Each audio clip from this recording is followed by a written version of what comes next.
you must look backward. That gives you the energy to see beyond.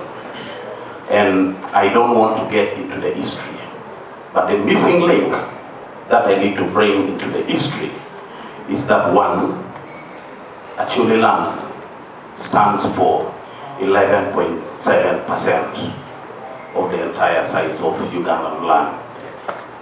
And that's about 28,278 square kilometers. Even when we talk about land ownership in ACHOLI, and we think there's been a gap, but ACHOLIs have been ACHOLIs in their 28,278 square kilometers. And our borders has been rivers, water bodies, mountains, and certain features that we respect.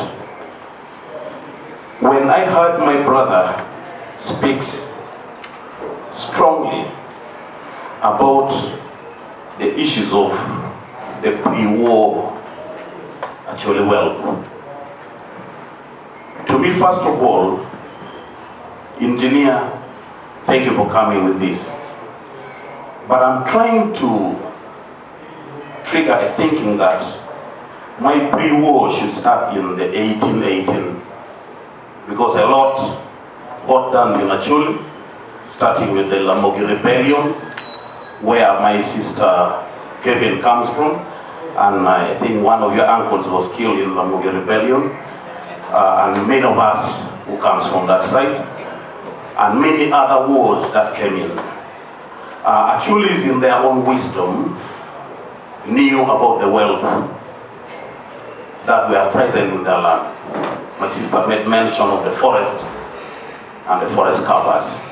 I want to be very significant here, and this is one example that probably the Ruot and the representative of Ruot and my brother ngom, who has done a lot of research, may understand this. That a tree called Bayo was so significant in ACHOLI, and it stands for the identity of ACHOLI as far as preservation of culture was concerned. And there is no any home in ACHOLI that you would get Bayo in the compound. If you had Bayo in your compound, let me see you answer. You will not see anyone who had Bayo in the compound. Why? Bayo was known as a tree that takes ages and ages without being destroyed. So our spirits, our gods, were always sent and kept under Bayo. And there was a belief that if a leaf of Bayo falls on your head, you die. And I think it's the reason why